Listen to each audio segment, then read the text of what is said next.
So, quick question. When John said that Java has been around for 20 years, did anyone respond to that? Like, what? What's he talking about? December 1995.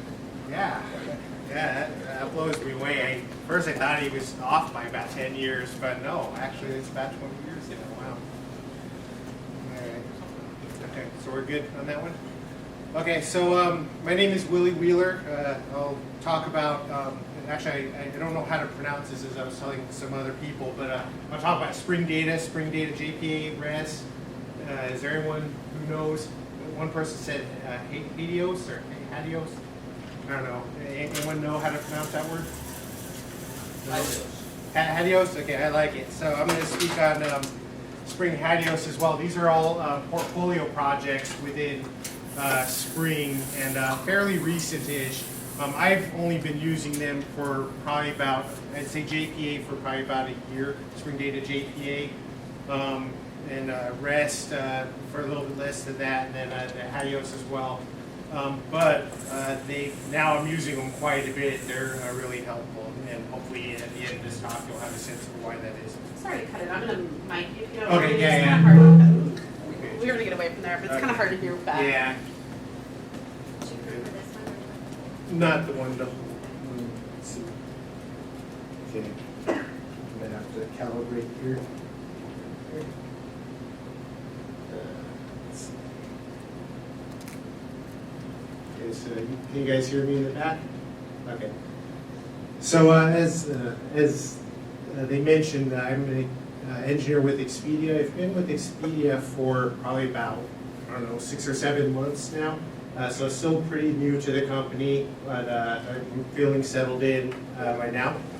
And I've been doing Java for about 16 years, and then Spring for 8, 9 years. So I've been doing both of those for quite a long time.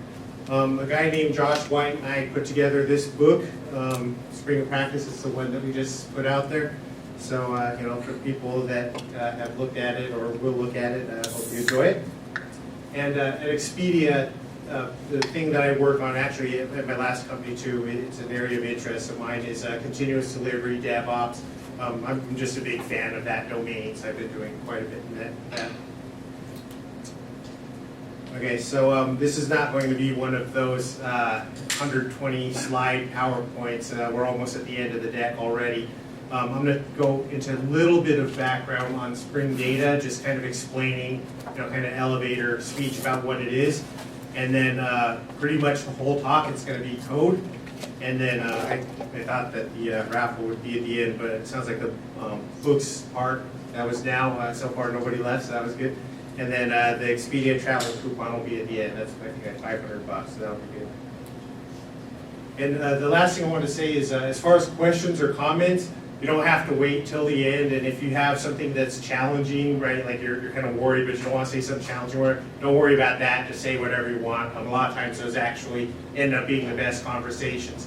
And there's quite a bit in this actually in these frameworks that I myself have some kind of questions about. I'm still kind of on the fence about, so it'll be really good if other people see things like that, just raise them. So, any questions before we start? Okay, that's the end of the deck. Okay. So what I did for this is I put together a sample application. I'm just going to focus. I put together a sample app that I'm going to show you right now.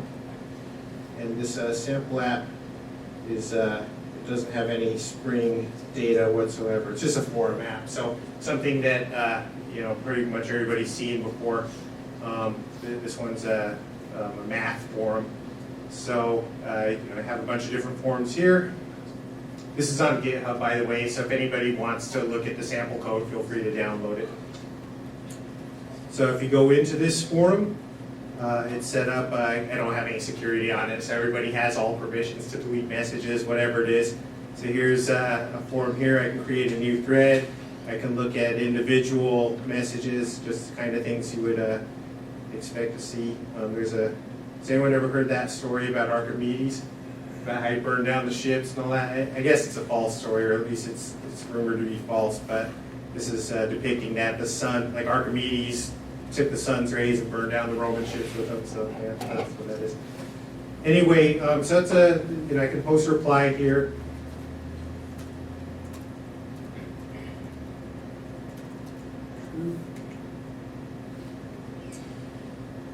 Okay, so there's that. I decided I want to delete it. So just the kind of things you would expect to be able to do with them. So okay, I mentioned that this so far has no Spring Data. So what I want to do in this talk is we'll get into the code, and what I'll show is how to transition it away from what's currently just a straight JPA implementation. So I have Spring MVC on the front. It's actually, I don't even have any kind of service layer, I don't think. It's just making direct calls against the DAOs. What I did in this sample app, and again I'll show you, is when you do the DAOs, a lot of times someone will create a DAO interface, like a generic DAO interface, and there will be abstract DAO, that kind of thing. That's the same thing that I did here. What we'll do is after we look at that, we'll start peeling that out, replacing it with the Spring Data JPA piece, which is a DAO framework so that you don't have to implement your own. And it's actually pretty powerful. You'll see the features that it has pretty soon. After we do the Spring Data piece, the next piece we'll do is the Spring Data REST piece. And what Spring Data REST is it's a, I guess the most intuitive way to think about it is it's a database exporter. It exports your database into a REST API, and it supports at least the 4 main verbs. I want to say it supports more. I'm not actually sure about that. But put, post, get, delete, it supports. HATEOAS-compliant, has the links you can follow. Very powerful, and you'll at the end see how little code was required to generate that API. And then that'll be it. That'll probably take the whole time. So, any questions before I jump into that? Okay. Has anyone here used either Spring Data or Spring Data REST? Just to see. Okay, not too right. So what I'm going to ask you to do is if I say something that needs explanation, please just stop me, because part of the problem is that I've been living this stuff for like too long, like writing the book and such. So I may just say something that I don't explain sufficiently well. So just stop me. So I have this project set up here. It's actually I set it up as a Gradle project, so it's kind of like Maven for people who've used that. I can do sub-projects here. I have a top-level REST forms. I have an API. I have a UI. Right now, the API is not its own war. It's just a library that I'm using from the API. But let's go. The interesting part will be, or I say it's interesting, I guess the part we'll look at, is the DAO piece right here. So let's see. Is this, probably you've included more methods than this, but is that pretty familiar to people? So you have the DAO interface, and then have that, so save, find all, find one, delete, there'll be updates on this. Can you increase your font size a bit? Yeah, absolutely. All right, thank you. Let's see, I probably have to do a resolution change. Actually, someone wrote Eclipse in action here. Is there a way to increase the font size from Eclipse? Okay, for now, this is another. Oh, perfect.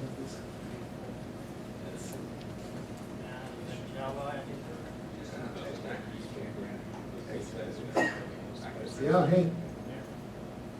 I actually never did this before, so it is. I don't know, what do you think? 13? Let's try that. All right. Is that better? Yep. Is that okay, or you want a little bit more? Okay. Yeah, let me know if I need to do a little more.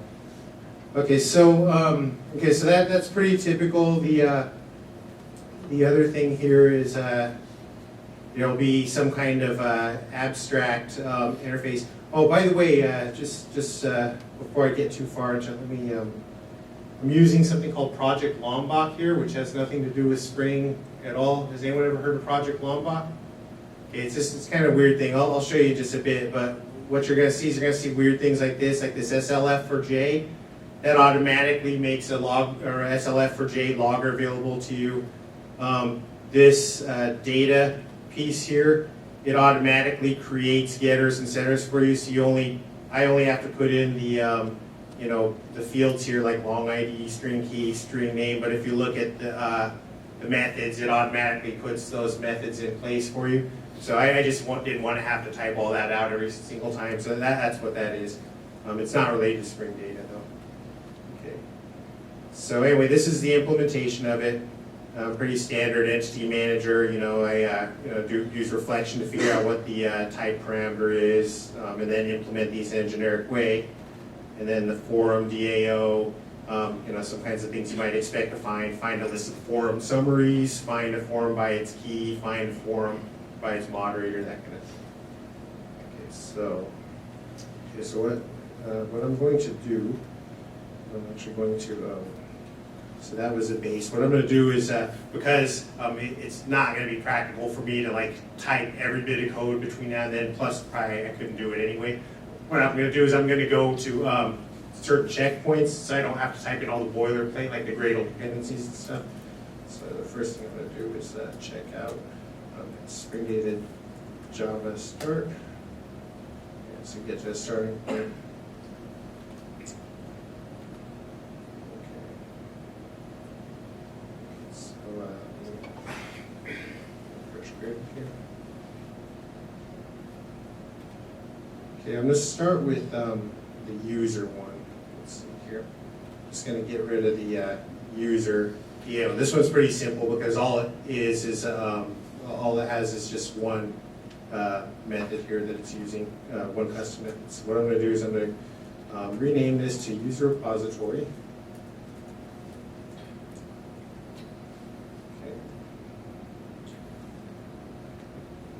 And then instead of extending my custom DAO class, what I'm going to do is I'm going to extend something called JPA repository. And the thing about JPA repository is it actually takes two type parameters there. One is for the entity type itself, but then the other is for the key, which wants to be the ID type. So I think that's it. So let's leave that there. Okay, so this no longer works. What I'm going to do is I'm just going to delete this. So there will be no more DAO class, no more implementation. Excuse me. Make sure that I have the configuration here that I think I have. So in the API, in the UI piece, there's you see the data source and such. There's the JPA entity manager factory. Where is it? I've forgotten to put that in there.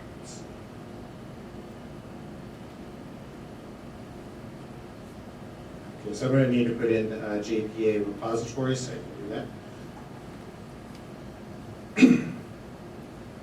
So JPA repositories.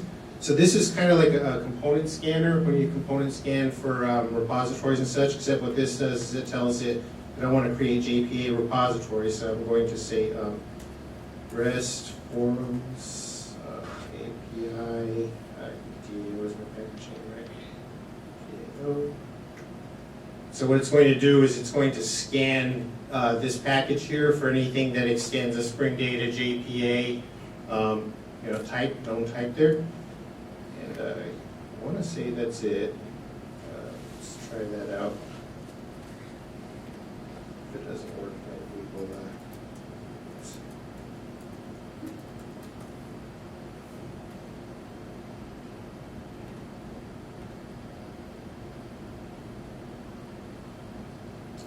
okay, so go to the UI and run.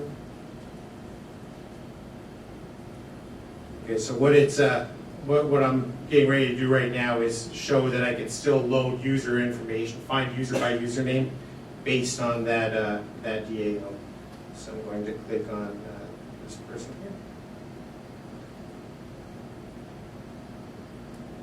Okay, so it did load Raylene Wheeler. I'll show you where the code is for that, just so you can see it. The controller here, if I go to user controller, you can see the path here, right? So users Ray is the username there. So username here is what I'm selecting on. It's using this user DAO, which if I want, I can rename to user repo, doesn't matter. It's calling that find by username, right? There's no implementation that I had to do in order to actually get that to work, but it was still able to find the user anyway. So I'll stop there to talk about that, because that's the main part of Spring Data JPA, in my opinion, is that it's a much more declarative approach to, excuse me, get it here. It's a much more declarative approach to repository definition or DAO definition. So instead of doing the implementation yourself, what you do is you declare an interface and you use conventions around the name of the method, right? Because you can see there, find by username. Spring Data JPA is able to figure out, based on the patterns in the name, what it is you would like to see come out of that net. Behind the scenes, it turns that into where it generates a dynamic proxy to do the implementation. Any questions about that so far? Oh, Imre? So, what piece of technology is actually doing the mapping, running the query, doing the mapping, and all that stuff? Is it Spring? Is it something else you plug in? Yeah, on the back end, it's Spring Data, or it's a JPA.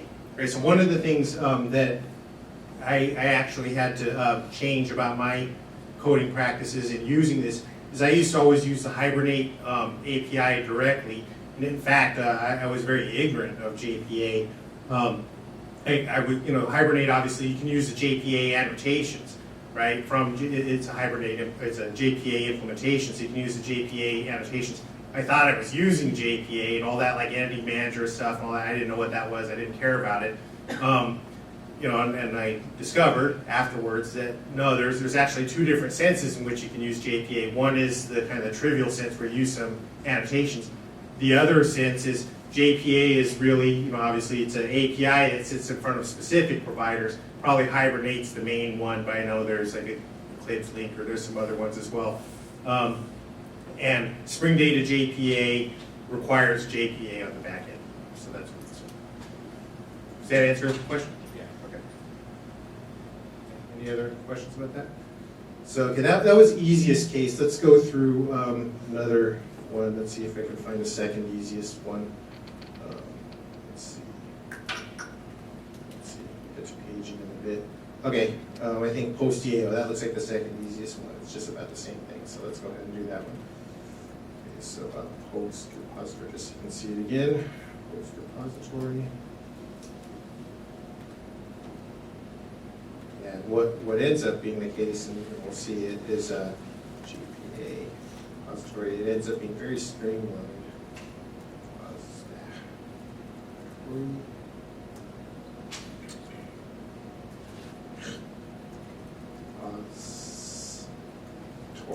There we go. Okay. Okay, so find by author. Okay, so this one's a little bit more interesting. So this method, the way I named it, it's not good enough for Spring Data JPA to figure out, right? Because Spring Data JPA is pretty literal, right? If I say find by author, but then I pass it a username, it doesn't know to look up the author by the username, right? Is it the author's first name? Is it the author's? It doesn't know. So one of the things that I have to do with Spring Data JPA, actually, let's see if this will find by author username. So I have to do that. That's one requirement. And so one of the things you'll kind of discover once you start using this is that some of the method names can become very ridiculous, right? Like, find by, 1, 2, 3, 4, 5, like a chain of like 10 different things, which is not a reasonable method name whatsoever. And so, of course, it does provide an alternative mechanism to specify the queries that you want. So what's he going to do here? Is he going to try to find my author? Yeah. That doesn't work, so it's going to try to find my username? No, what it's going to do is so the author is the type for author. Okay, so actually let me do this. This will help out. User entities. Oh, okay.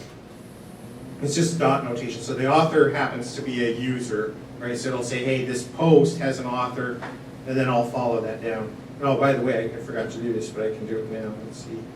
This one has a name query, find by username. I don't need that anymore, right? Because Spring Data JPA is taking care of that, so I'll get rid of that. The other one is this right here. Let's see. Oh, order by date posted, descending. So I can do that, but I don't remember if I set up the code to do that, so let's just get rid of that. Let's see in a second here. Yeah, I can do paging and sorting and all that kind of thing too. What I'll do is I'll ignore that for just a second, but it's coming up a little bit later. So is it doing a join against the user table here? Yes, it is. It does that behind the scenes. Yep. Question, so if you change the schema in the database, does that mean you have to come back and change all these metadata? That's implying, because those names are Yes. activating the schema. Yes, and that's like, remember at the beginning that I said there were some things that are, in my mind, I want to better understand the ramifications. Since you already mentioned it, I'll mention the other thing too. One of the things is that with this approach, besides the interface, it's a code first approach essentially, right? You have some implementation detail that makes its way up ultimately to a REST API, right? So in a lot of cases, the whole point of putting an API is to insulate yourself, from the client and insulate them from you, so you can make some changes. There are some tricks, and toward the end we can talk about what some of those tricks would be, but I think that's a real difficulty. And I did mention that to Oliver, John are the guys who put this together, and I mentioned it to both of them. John said he thinks it's a real concern. He has some ideas about it. But Can't yes. you confront that with a query or something like that instead, or some view that? You can put queries in front of it, but to the extent that you end up having to hand code a lot of queries, putting it in front of things, it starts to defeat the purpose of having it in the first But place. as far as the right? database, if you wanted to rename the column in the database, you could put a view in You there. could do that, sure you could, yep, yeah. So I think it's one of those things that, like, pay attention to it, because it is something that you're gonna have to know about, and if you're not careful, it can bite you. In fact, not with Spring Data, but with just another approach, like my previous job, we built a web service. We didn't pay attention to service evolution in the first pass of it. We had all these guys using the service, then we would change it, and we ended up being in the bad position of having to basically choose between being held hostage or breaking people and getting yelled at, which is no good. So, yeah. Standard stuff. Okay, so let's see, Dave. Okay. I got a question on. Sure. Here. So the problem here with the find by author was it didn't have a finder for by string, right? I mean, if you had asked, you give the signature using a user as the parameter, then it would have been able to generate the finder. Yes, correct. And what was the original statement that was made, like you were saying, is one of the issues? I didn't quite get the original statement. Yeah, so it's an issue with code first approaches to API generation. So it comes up in web services quite a bit, which is that when you change the schema, you have to make, if you're just going to do the naive kind of use of this, where you're just kind of reflecting what's happening in the database, it has a potential to impact your actual API. Now, there are different layers, so you mentioned views in the database. There's also ORM, you could use ORM as a layer, so there are different layers in there, but it's something you have to pay attention to. So the way to do it with almost no code is basically make an assumption that your method signatures reflect the physical Correct. schema. And to the extent that that's true, it's going to be a lot easier, and when it's not true, you're going to have to basically have some abstractions or other ways to deal with it. That's right. So let's see if this one, and what we'll do, I think this one should work too. So that one, that's find, just did find posts by author, right? So what that one was, actually let me make sure, delete this here. Let's do it here. So this query that we just replaced came from the, it's also on that user page. I'll show you what it is. It's the page where we say, hey, for any given user, what are the posts that they posted? Oh, let's see, I missed something. Post DAO delete. Oh, okay, got it. So there was somewhere else, okay, so let me show you. Okay, so there was somewhere else that was using that DAO right here. And because I blew away my, I had a custom DAO, right, and I happen to have a method in there that's called delete by ID. Well, that's not what Spring Data calls its method here, so I need to go change that. In Spring Data, they just call it delete and you pass it the ID and it's good. So let's try that now.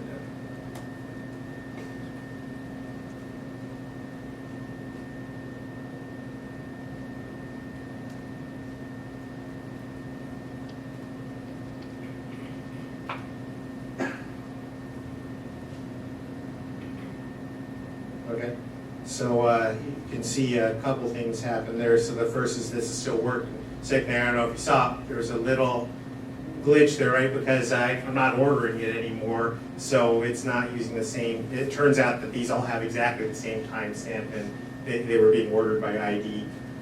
So that's what happened. But yeah, it still works. Okay, so now let's start getting into more interesting. Those were both pretty boring ones. So is it a quick comment to say if you want to have it ordered in some fashion? Yeah, how let's- do you put that in there? Yeah, let's do it. I guess they don't have timestamps that to be ordered by, but Yeah, but what we can do is we can do, there's, let me see here for a second, because there is another one that does have timestamp, which is posted ID. So let's go back to that in a second, and then we'll go ahead and do it.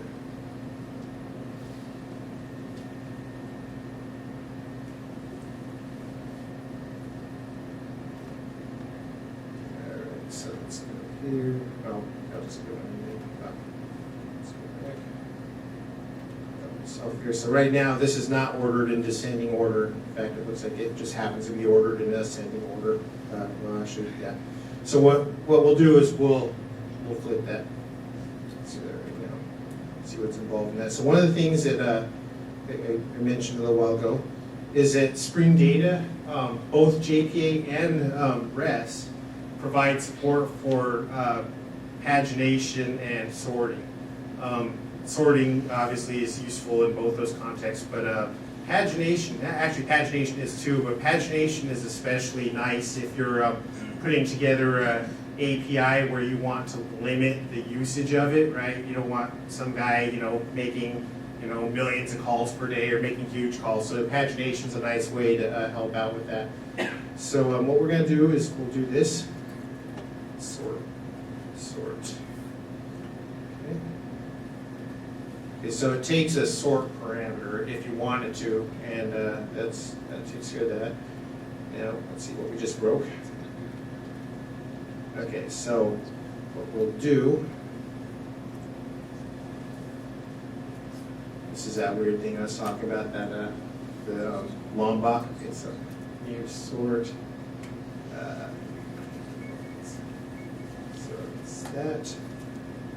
Sort, so we get to choose a direction, and then we get to choose one or more properties. What I'll do is I will choose direction descending, and then I will choose, I think actually two properties, date posted, and then ID to break ties, so that way it's not flipping around and all that kind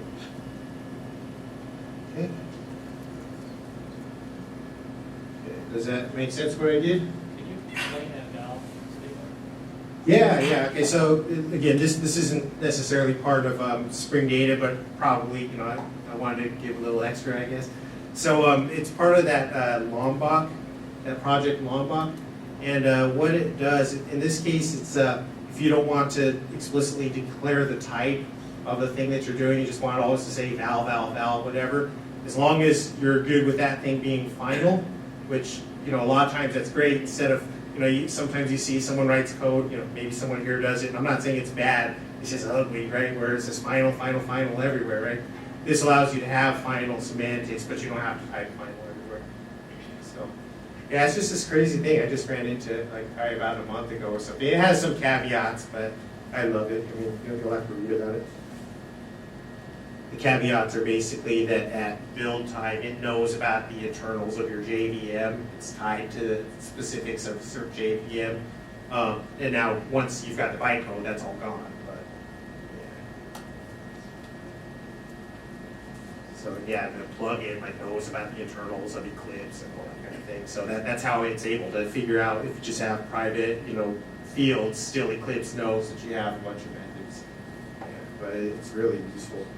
Okay, so let's see here if this got helped at all. Yeah, okay, so that's what it did, right? So now it sorts them. Yeah, exactly what we said. Okay? Any questions about that? Okay. Go ahead. So is there a way to do the sort without having to put the sort object in all of my spots where it's called? Yeah, absolutely. So I think there's two different kinds of use case you could be looking at. So in one case, in that particular case, for example, like I would probably always want it to be in descending order, let's say, just for that, that purpose. So in that case, what I did there, I'd be comfortable with it. But in other cases, let's say that you're presenting a master list of some data and you want to give the user some ability to, choose which column or whatever. So it turns out, and we'll actually see this a little bit later, but I'll tell you now. It turns out that you can set up, there's a type called pageable. It's part of Spring Data that you can pass in as a parameter to Spring MVC.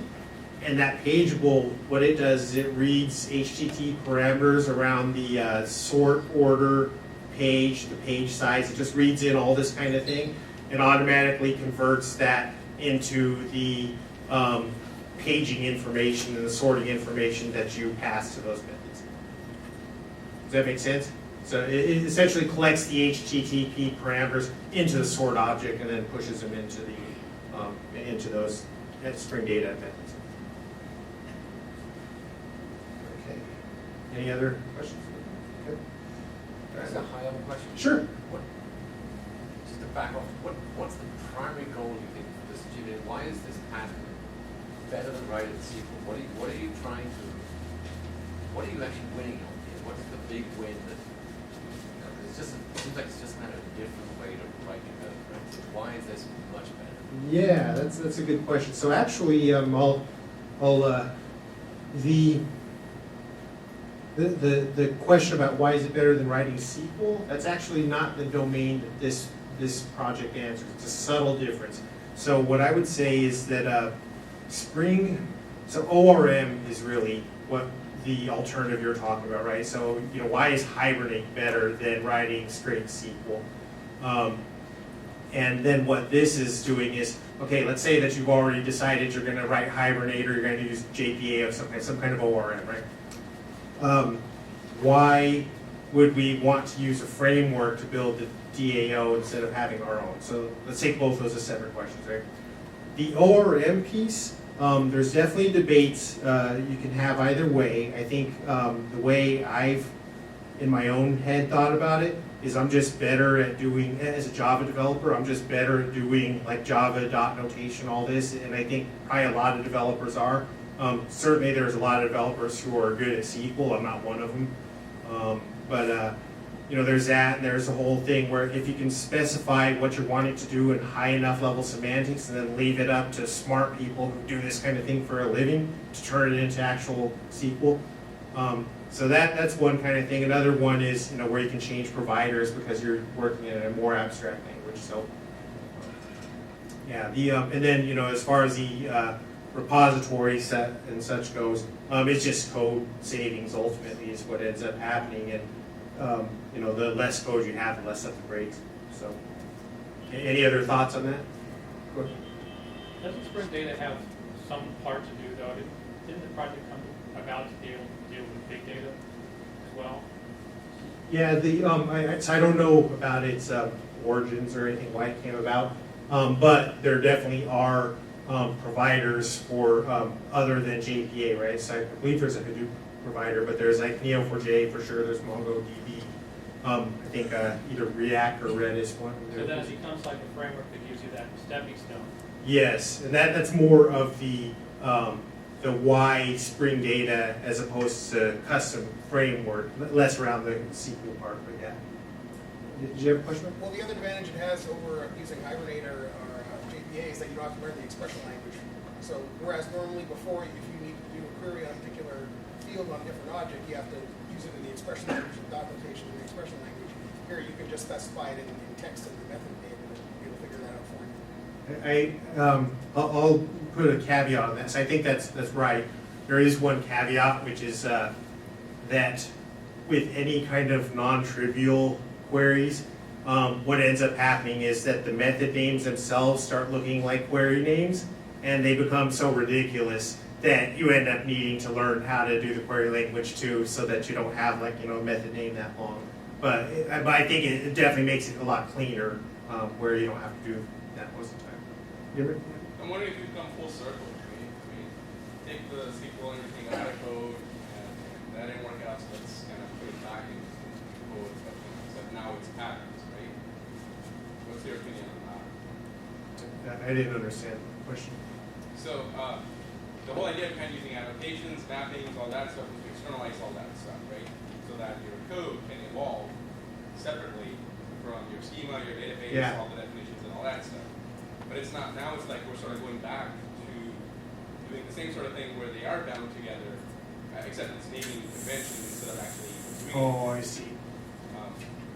Yeah. And I guess it's just a comment about like how basically, new technology comes out and then we sort of fall back to the way it was until it starts becoming painful again. Yeah, definitely there is that pendulum. I've seen that quite a bit too.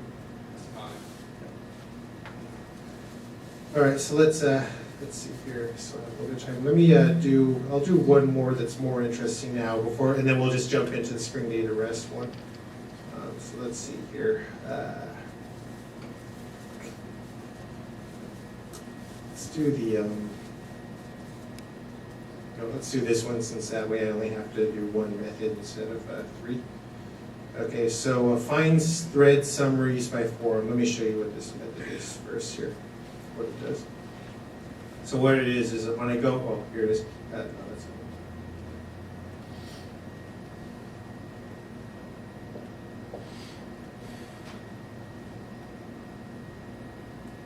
okay, so when I go into a forum, and I want to see a list of the threads, these are the thread summaries. And that's what this method's going to do. Now, the thing that's interesting about the thread summaries is threads have a relationship with posts, and if I want to see a list of posts, now I actually have a bug in this where it's displaying the last post as the thread name, where I meant it to be the first post as the thread name, but it wasn't a big enough deal to mess around with it. But the idea is I have a thread here, I have a list of n posts. I want to pick, it's supposed to be the first one. I want to pick the date, pick the author, and then present all those together.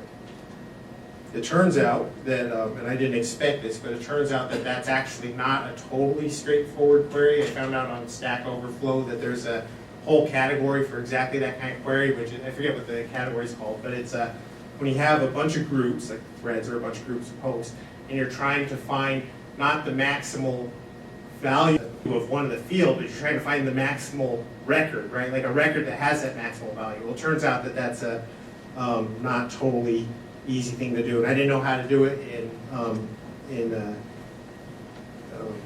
I knew how to do it in SQL, and I knew how to do it in the object language. I don't know that you can do that in the this whatever this language is for Spring Data. So let's see. Let's look at threads here. I don't remember if this one was a native one or not, but yeah. Okay, so this one I actually went native. Right? I used a native query here. This is the one here you have to do. There's like a couple different ways. One is like you use like correlated subquery, and then another one is you do this. So what I'm going to do is I'm going to show that I can, in fact, use native queries should I want to with this, right? So I'm going to get rid of this. Let's go to thread DAO. So what I'm going to do, one of the things that in the documentation for this it was saying is that it's an advantage that instead of having all the queries sitting on the domain objects, it's a little cleaner to actually put them on the repository since they're tied to the repository. To me, it's not too big a deal, but I agree with that, I guess. So what I'll do is I'll do this. And I'll say,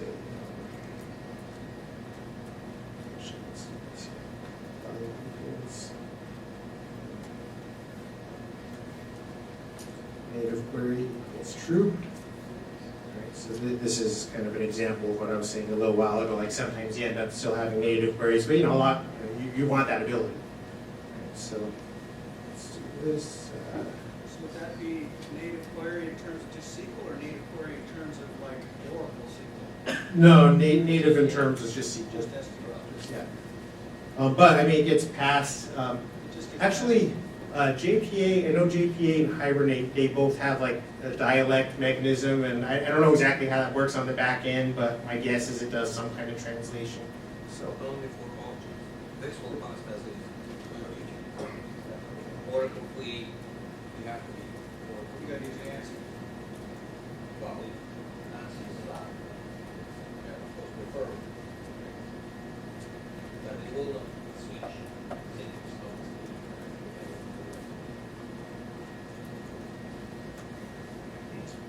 This one's a little, now this, before I go further, let me talk a little bit about this one right here.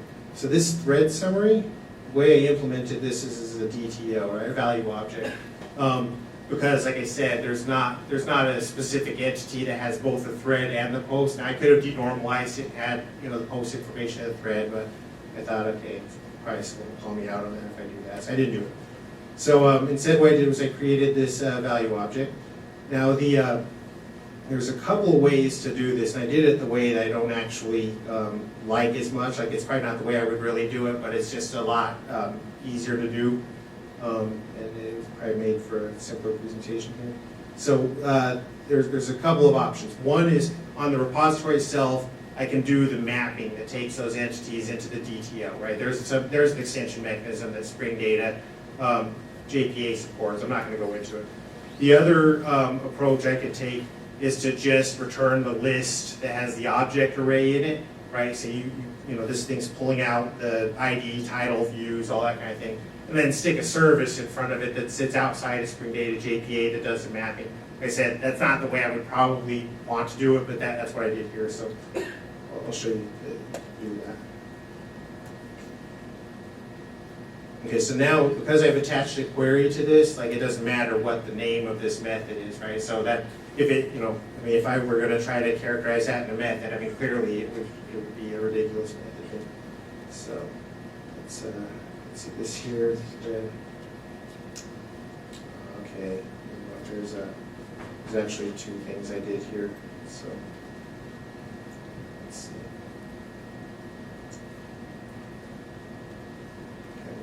This and add a method here. This threads. If this ends up taking too long, I'm going to stop because I want to show you the other part too.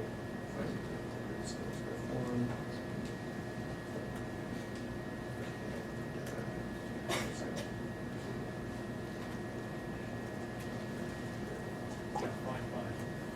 Oh, do I have it? Thank you.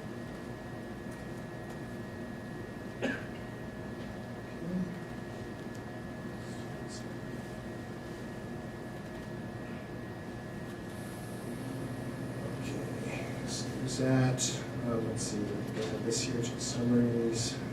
Let's just steal these out of my old DAO. I had them in DAO. I'm going to move them here. Okay, so this now it's got the thread repository. Let's see, it's called DAO. What I'll do is this. I'll say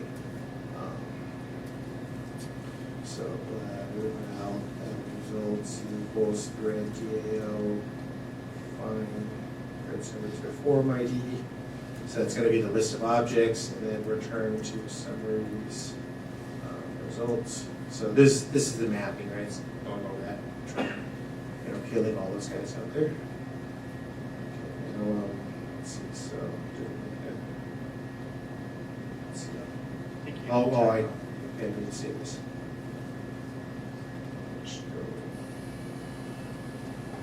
This one, okay, so this is the same thing we saw before, right? It doesn't have a method name because it's not called delete by ID, it's data JPA.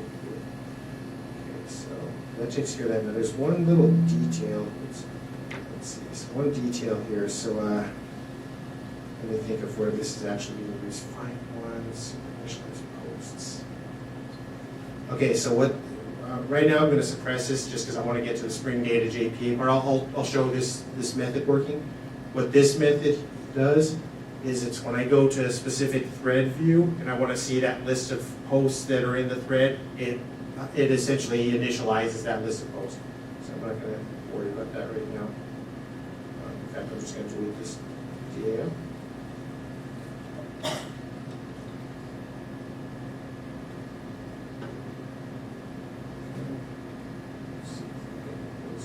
I got rid of the native there, so okay. I think this was just a utility method that did that initialization, so I can delete that. Okay.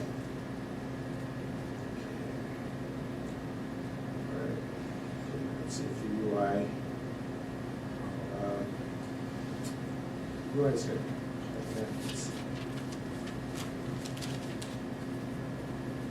It's just trying to not, I don't see any red X's, so that might be it.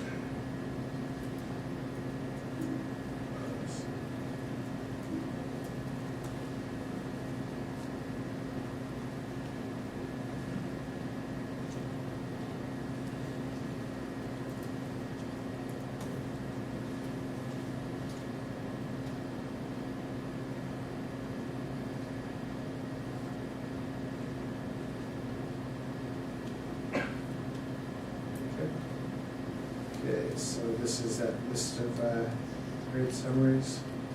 So it works. Position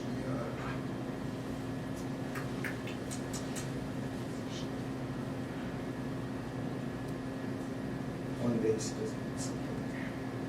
Ran into this when I did this practice. I don't remember what it was.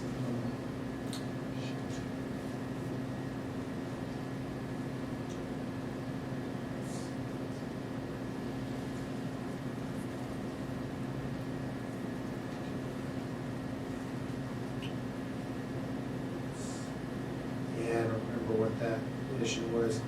Let me just, I'm going to load the working version of this now, just so we can move on to the next part. And it has the, it actually has the whole thing. So hold on a second. So it's a, what is it? Git reset hard. Git checkout STJN. Okay. Then once we do that, we'll take a kind of quick tour around what's changed. So,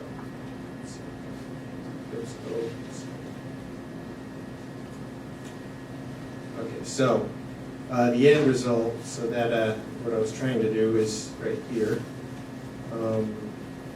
So the thread summaries, it does that call that I made to thread summaries by form ID. Here's the mapping method that it does there. You can see here inside the DAOs, there's no more DAO at all. It's just repositories. So take a look here. In some cases, there's queries defined. In this case, no.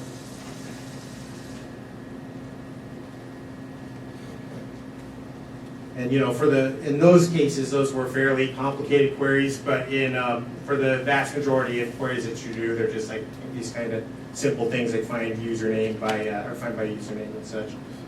The queries are now no longer here. Okay, so let me run it. I'll show you what I have here. So is the transaction boundary around each level method on the repository individual start and stop transaction? Yeah, the transaction boundary is.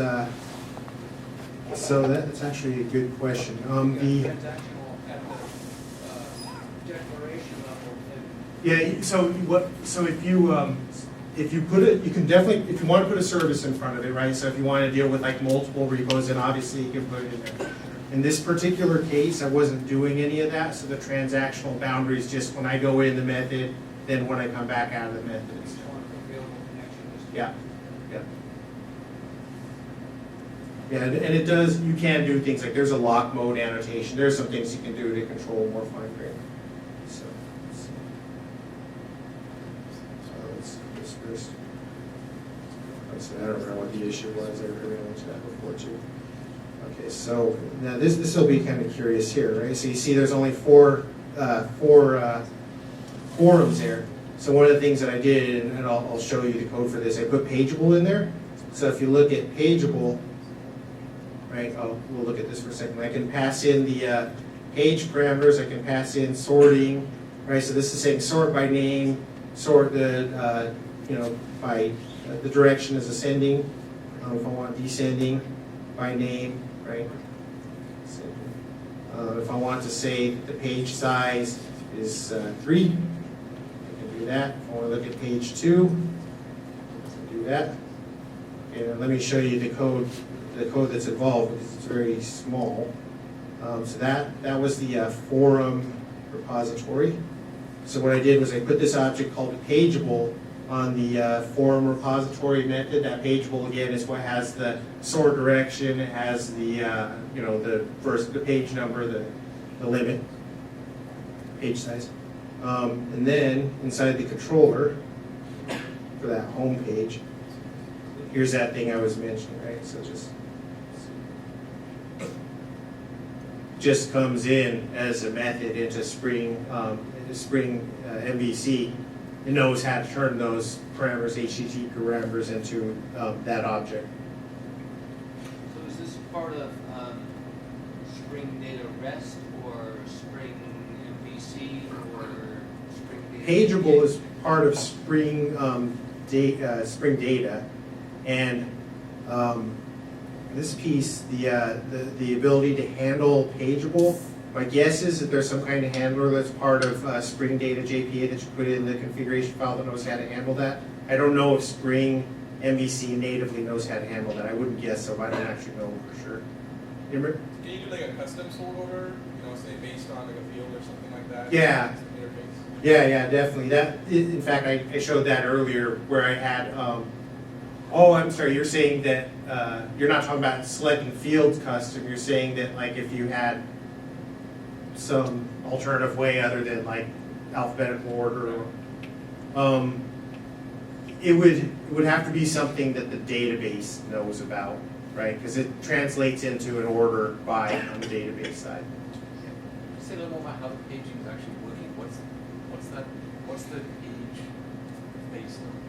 Is it running the entire query and retaining the query and paging the result set? Yeah. Multiple queries? Yeah, on the back end, my guess is it's not going through the whole database because big part of the point of it is to limit doing that. I don't know the actual mechanics, the queries it makes behind the scenes.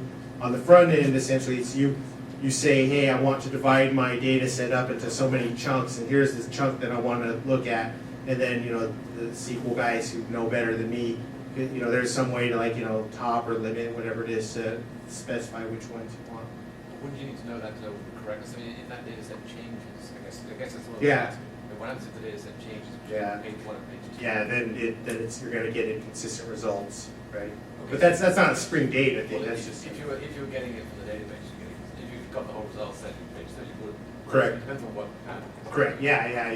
That's right. So yeah, if you loaded the data set and managed that as kind of the conversational, state, you could do that. And so in cases where that was important, yeah, my guess is that in most cases, that's not what people would do, just because, again, the point is to conserve resources. So many applications you'll want to let your users like bulk download all of the data. So does Spring have any mechanism there to do that efficiently, like streaming the data, rather than having to like either load everything into memory or tell them you have to do like 10,000 requests for 10 items each? So you're saying, like, let's say you have a web service and someone wants to download the full data set, and they want to do that without, are you saying they don't want to, yeah. without paging? You can do that. I mean, it doesn't take anything special from Spring Data as far as like how efficient it is. It's just a normal query, right? So let's say you have a list of, for example, this comes up in something that I work on, right? We're managing server instances. Let's say you have 10,000 server instances and you have some applications that, every hour they want to refresh the list of 10,000 server instances. Yeah, they can download the whole list of 10,000 server instances. If I let them do that, it ends up being spiky on the back end, right? Yeah, but so you can do that without having to like load the whole result set into memory first. You can stream the results back by iterating over the results and sending the results back as you get them. Yeah, I understand. Yeah, like streaming, basically streaming the data. Yeah, I don't know if Spring has a special facility for that. You kind of have to have a scrollable result set from the database, right? Right. And Yeah. then you might have to have persistent sessions. And that means you have to have a small number of users. Well, it's a single request, so you don't need any scrollable result set or persistent session. Yeah. What you need to do is like you get the response, you get the writer for the response, and then as you iterate through the results, it just write to it. Yeah. You don't need to have just whatever results are. So let me do this, just in the interest of time here.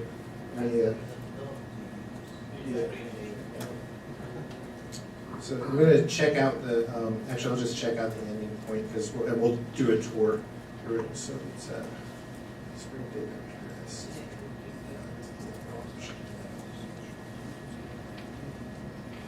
Oh, yeah, check out. So I'm going to show you now the Spring Data REST API. Give it a second here to refresh. And what's, this will also kind of get to some of the questions people are asking about, like, well, why would you do it? And I'll show you what the code looks like. Okay, so this API, the way, just as background, the way this app is now, I loaded a new branch of it.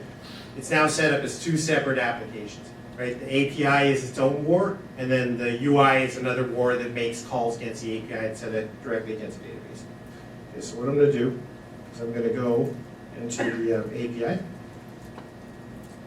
Okay, so actually let's go back here first.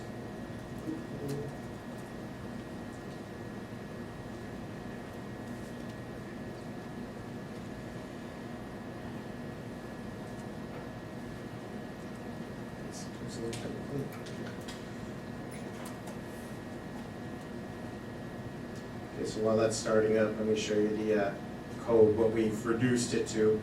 So this is what we saw before, right? It's the same thing. You see there's only two packages here right now. There's this DAO package, and there's this, this set of entities, which are very basic. Right? So that's it. Like the app I'm about to show you, that's all that's there. Okay. So now, what I'm going to do is show you the back end for this thing. Okay, so, and by the way, just so you can see the configuration too, real quick. The main configuration, there's actually two ways to configure it, and I'm doing it the not recommended way. So the not recommended way is to just take a servlet that they provide, just put it inside a web XML, and that's it, right? And what it does is it'll take your Spring Data JPA repositories and spit them out in the API you're about to see, the REST API. There's another way to do it, which is using Java config and using the web app initializer and all this kind of thing. And the reason that's recommended is that approach makes it easier to weave in your own custom controllers and such, so they're not conflicting with the Spring Data controllers, but it was a lot more set up to do, and we're not doing custom controllers here. So, okay, so that's it. Now let me show you the API. So what that does is it generates this API. I mentioned this HATEOAS at the beginning. The idea behind that, as I understand it, is that it's an approach to architecting large-scale systems. It's essentially the approach that the web uses, where you're trying to be stateless, right? You're trying to you make a request, it comes back. You have it's resource-driven as opposed to operation-driven, right? So you have limited vocabulary of operations: post, put, get, delete. It could be whatever, but it's limited. And then you're operating against resources that have identifiers that known. They don't have to be locations, but they're identifiers. What you're supposed to be able to do is whether you're a machine or whether you're a human, it doesn't matter. You hit the entry point for the API, and then you can start following links around, is the idea, right? So we do that all the time as browsers. The concept behind it is even with machines, they should be able to come into the entry point of the API and see what links are available. So that's what we're looking at here, right? This is the entry. As long as you know this, you know everything, where to find everything in the API. So what I'm going to do is I'm going to go to Forms. show you. So just hide that. Okay, this is now showing me a list of the forums that are available. So you can see that there was that calculus forum, right? Calculus 1 forum.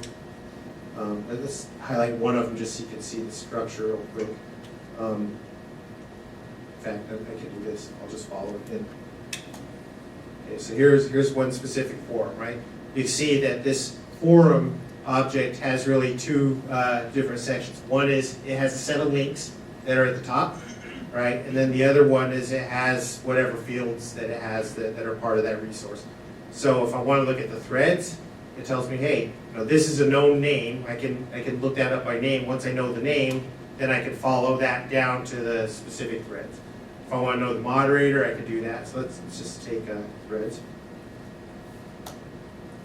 Right? You start to see all these different threads here. Now, remember, threads in this system they don't have the actual posts in them embedded. So let's do this.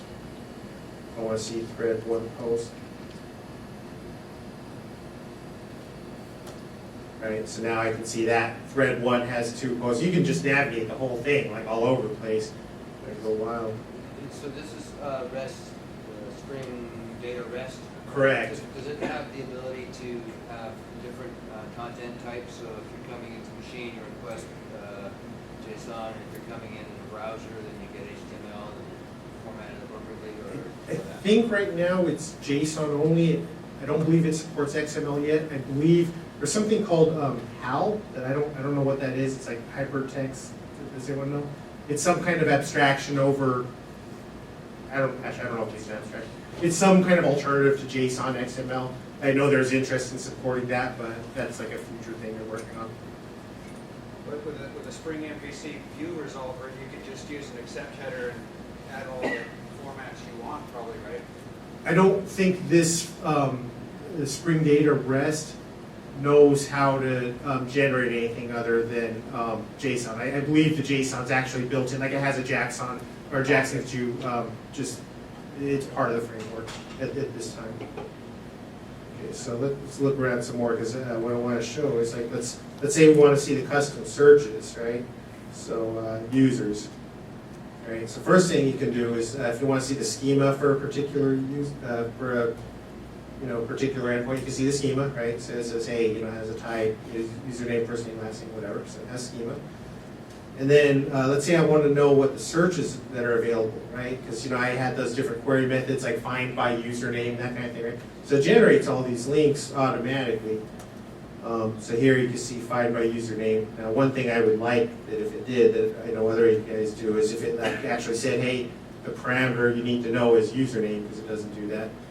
You need to know it, but, right? So if username is Willie, if username is Ray, whatever it is. Let's see. And this one, of course, because the application itself is back-ended by Spring Data REST, right? I set it up to call that set of database. Then anything you see on the application, obviously the API can do, which is a very useful way to design systems. Now, kind of just editorializing a little bit. The system I'm working on right now, it's I mentioned that we're managing a bunch of server instances and such, right? So this is my second attempt at building one. I built one in the past, and the way we did it the first time was we had a database, had an API sitting in front of that database, REST API, and we also had a UI sitting in front of that database. And what ended up happening was anytime anyone wanted to be able to put data in, they would say, hey, can you add this to the UI so we can put it in, right? We would build out the UI. The API was kind of lagging behind that, and because this system was supposed to support automation, it was a bad design decision to have the UI and the API independent of each other, right? So something that I really like about this, and just about using REST APIs in general, is if you want to enforce maybe too strong. If you want to make it where automation is more easily supported, then decouple the UI from the database, stick the REST API in front, so that anytime anyone wants to make any change, it always has to go through the API. Now you have a system that's much more automatable. So this is really nice for that, with the caveats that I mentioned earlier about breaking clients and such. Okay, so any questions about it? So what happens? So when I'm a user, I interact with apps. Yeah. When I am an application, I want bulk operations, right? I do not want to play 20 questions. Yeah, absolutely. So the user loves to play 20 questions. Yep. The app writer does not love to play 20 questions. Well, and sometimes the user doesn't love to So- play 20 questions too. So what happens when I do want to have Yeah. APIs being distinct? Yeah. Is there a way to denote or to mark them? Yes, that's a great question, and this was the subject of many, no other way to say it, it's all out fights, like me fighting with other people, like. So yeah, there is the approach Spring Data REST takes is it's kind of does an 80-20 rule, right? So it's saying for 80% of the cases, it's enough if you have the top level object, and then you have links to the other things you want to follow. Now, whether it's really 80% of the cases, I have my doubts. I think that's more like about 40% of the cases. But there's some set of cases where you just want the top level object and you're willing to follow links, right? There's another set of cases where you're absolutely not willing to do that. So the download 10,000 instances, let's say I have 10,000 instances. I want to know which applications are sitting on those instances, which teams own those applications, which person's in charge of that team. I don't want to have an n+1 or like 5n+1 selects problem on 10,000 instances. So the approach that this supports is essentially has hooks for having your own controllers if you want that, right? In the case that I just described, what you would do, or at least what I would do, is I would have a controller that has a backend that's able to do those bulk queries. The controller itself is able to say, hey, give me 400 at a time, whatever. I'm not going through the normal API. If I use the configuration mechanism that I mentioned earlier, I can seamlessly integrate that into the URI namespace so that it looks like it's part of the API, but I'm not making n+1 queries. So, but you have to do it judiciously, because if you end up doing that, there's kind of like this balance, right? If you end up doing that all over the place, then you may as well just wrote the API yourself. From a machine discovery standpoint, wouldn't it be a disaster if some machine came in and Yes. explored this? Yeah, absolutely. Right. Yeah. And every request you're doing select star. Yeah. Yeah, so the guidance that I've seen offered is that this HATEOAS principle, it's not intended to imply that anytime you want to make a query, come in at the very top and traverse, links until you find what you want. That's not what it's saying. There are plenty of cases where you know the location of where something is, you jump to it, but then that thing has various ancillary objects that are attached to it. Those look up by name instead of just building out the URIs manually. That way you kind of get the balance of, you zoom in where you want, but you don't hard code all those URIs. So it's a judgment call. Any other questions about that? Sure. How do I keep the user API from returning the password? How do you keep the user API from returning the password hash? Or in a more general case, how do I black out certain things so that they are not discoverable? Okay, so I have an immediate answer, but I don't know if it's good. So I'll just throw it out there anyway, and you can tell me if it's not good. So there, you can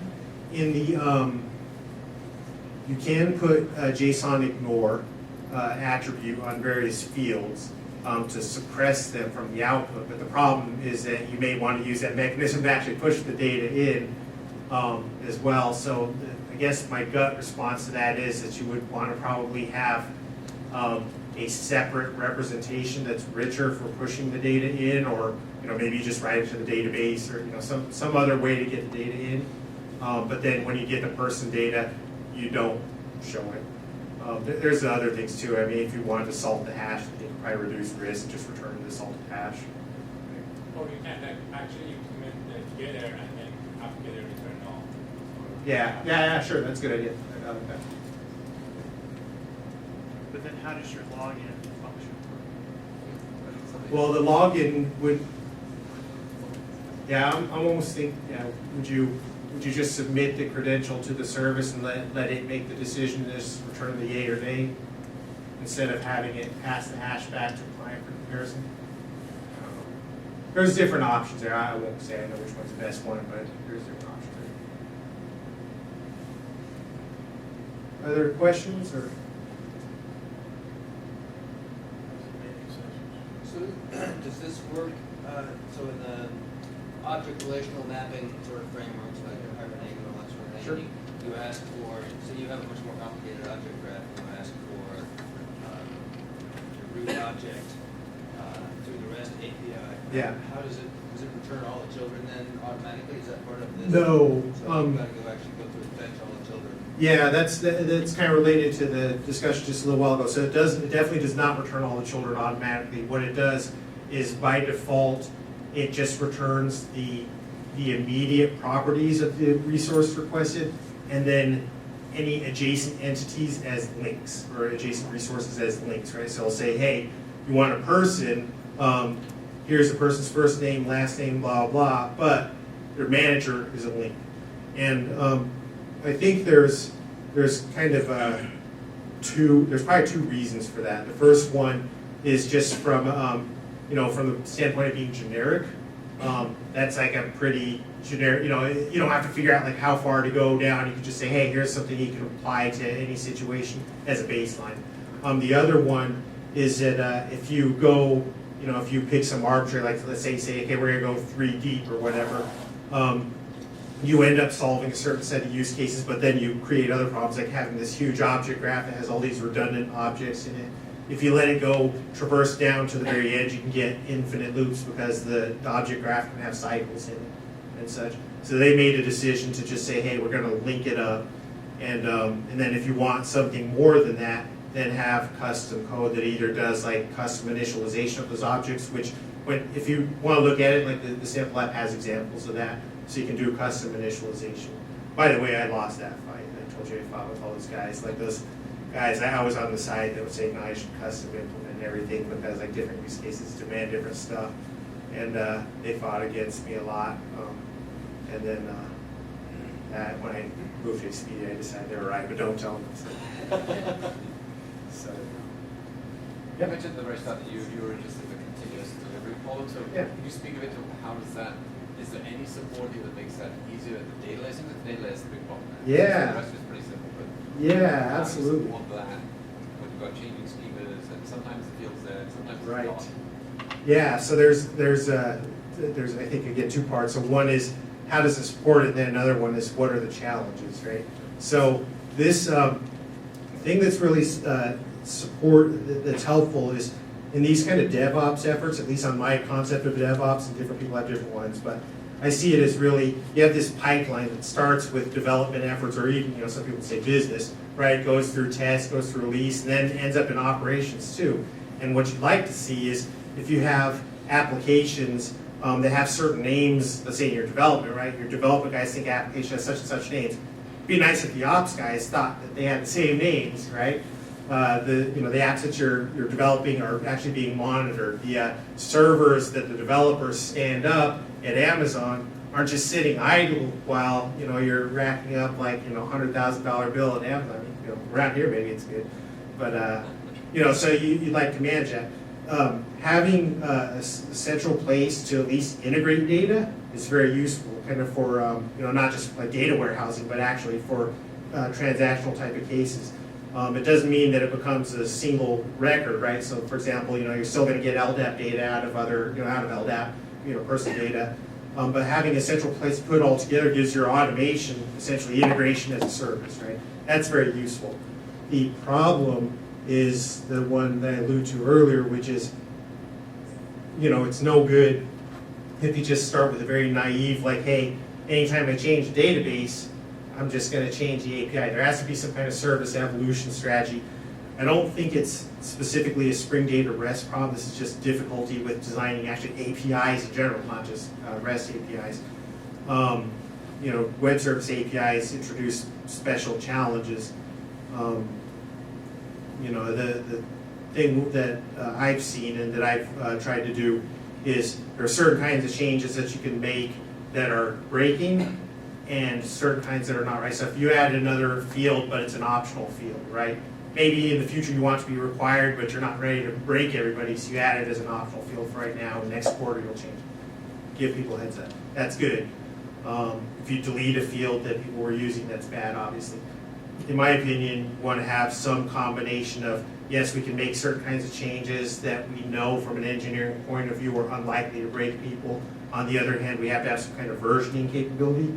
The recommendation that John Brisbane, he's a Spring Data REST, he came up with, and I'm doing the same thing, is use the servlet mapping as a version mechanism. So, map to version 1, version 2, this kind of thing, and try to use the domain to generate as close to what you can, keep it as similar between the different versions. And then, if you need to have mapping for some specific case, then treat that as a special controller. Or, there's other injection hooks as well.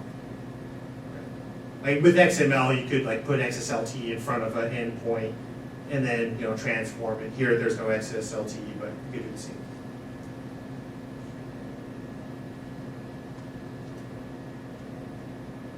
Okay. And that was what I had, unless there are any other questions. Okay, well, thank you very much.